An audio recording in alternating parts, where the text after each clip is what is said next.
lihat ya teman-teman, media online ya, tadi kita udah banyak sebut ya, bahas juga, itu punya dua fungsi ya, ini teman-teman harus aware ya, harus tahu biar nanti pas praktekin juga tahu areanya masing-masing. Satu itu adalah saat si media ini kita pakai buat ngebangun brand ya. Ngebangun brand itu bikin brandnya jadi lebih banyak dikenal ya. Kemudian orang juga jadi pengen beli, karena orang pengen beli itu harus kita yang kasih tahu alasannya ya. Kalau kita nggak nulis tadi tuh keunggulan kita di bio-nya Instagram kita, ya orang juga kenal juga enggak gitu ya, terus tahu juga enggak, akhirnya nggak tertarik untuk beli. Tapi kita harus tulis di situ. Nah itu yang area pertama, bangun brand ya. Kemudian area kedua ini adalah media online itu dipakai untuk transaksi ya, atau sales channel. Nah ini perbandingannya nih teman-teman. Kalau dulu-dulu ya, sekarang juga masih banyak ya, ada sebutannya multi channel, tapi sekarang mulai banyak yang sebut juga omni channel ya. Jadi omni channel itu kalau orang nih datang ke toko kita, terus dia mau bayarnya misalnya lewat online ya.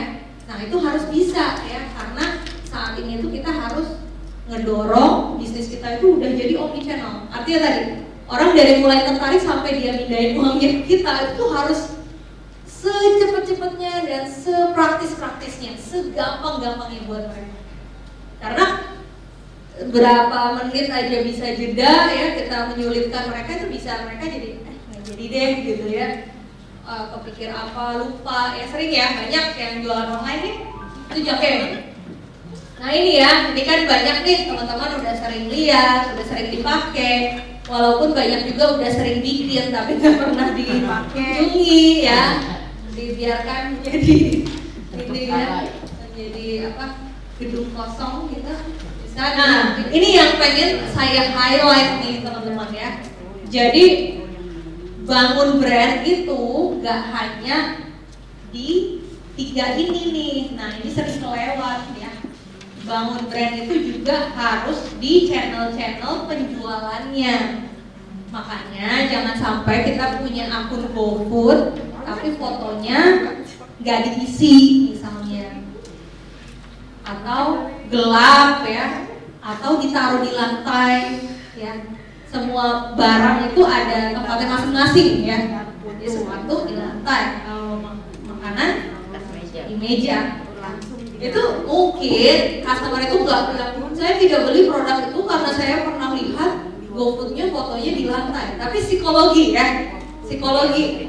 Kita kadang-kadang nggak bisa nge-track tadi kesan seseorang di momen kita ya. Kadang saya datang nih ke restoran, terus punya bad experience. Besok-besok kita nggak pengen datang lagi ke restoran itu, tapi kadang-kadang kita nggak bisa jelasin kenapa ya. Ya kesannya nggak enak aja, punya bad experience aja. Nah, bahkan online orang itu bisa terjadi seperti itu hanya karena mereka melihat penampilan kita di online, termasuk si foto-foto, video-video ya. Nah, jadi channel-channel jualannya ini harus sama cakepnya, harus sama menariknya, harus sama mendorongnya ya. Tadi kalau punya positioning tuh atau kekuatan ya, misalnya halal gitu ya, di GoFood harus tulis juga, harus kelihatan juga. Jadi jangan berekspektasi customer tuh inget ya. Satu hal yang perlu diingat-ingat ya. Jadi di sini kan teman-teman fasenya beda-beda ya. Ada yang bisnisnya udah, brandnya udah lumayan bentuk ya. Jadi brand itu kan sesuatu yang customer kita itu pada akhirnya bisa membedakan apa sih bedanya kita sama yang lain. Makanya kita perlu membangun brand kita ya. Brand itu adalah hasil, intinya apa sih yang mereka ingat ya. Detail-detailnya macam-macam ya. Diawali dari buat yang masih belum punya nama ya, itu harus punya nama brand. Karena di sini dari insight nih profilnya bisnis teman-teman ada yang masih jualannya belum pakai nama ya, itu nama itu adalah pembeda kita. Jadi kalau misalnya kita jual brownies, cuma jualnya brownies coklat aja, nggak kita kasih nama ya, nama anak kita boleh juga, nama kita sendiri juga boleh, biar terkenal ya, satu Mataram boleh. Tapi kalau kita nggak namain, pernah dengar ya, produk kita nanti jadi generik. Daftarkan ke KI, ini diingetin ya, kemarin mungkin Matres juga udah. Buat yang belum punya logo, perlu punya logo ya, nanti akan dipakai banget di sosmed, di WA kita, di sosial media, di channel online dan segala macam ya. Penanda identitas kita. Punya tagline, ada beberapa yang saya lihat masih belum punya ya. Cassandra gitu, jual apa gitu ya. Jadi kita yang harus kasih tahu ya ke customer kita ini jualnya apa, nilai jualnya apa, pembedanya apa, diferensiasinya apa, kenapa orang harus beli produk kita ya.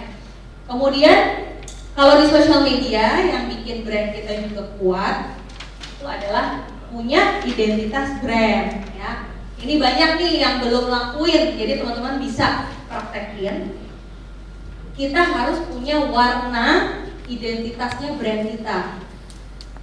Karena nanti pas tadi ya journey-nya si customer masuk pertama kali ke home-nya Instagram kita, cara ngetesnya mereka itu harus bisa menyebut atau melihat, oke, ini warnanya ini. Oke, sekarang saya sebut deh, kalau McDonald warnanya apa?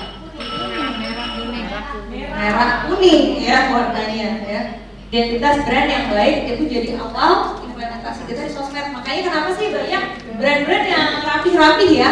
Kalau buka ini, oh merah ya, sambal layang merah, agresif ya, merah-merah, makanannya gede-gede gitu ya. Warung abnormal tempat nongkrong warnanya yang kalem-kalem, coklat. Nah, jadi ini benchmark nih. Kenapa sih kita harus ngerapihin identitas brand kita supaya kalau customer yang mau beli produk kita ya dia akan mensejajarkan kita dengan brand-brand lain yang udah terbiasa mereka lihat. Jadi mereka juga consider ya, bahasa Indonesia itu mempertimbangkan. Jangan sampai kita tuh dipertimbangkan saja tidak, ya. Nah, customer zaman sekarang akan melihat kita layak dipertimbangkan nggak ya? Karena kan nggak kenal ya. Mereka cuma ngelihat kita dari sosmed kan, nggak kenal. Jadi mereka akan menilai kita dari sosmed kita. Jadi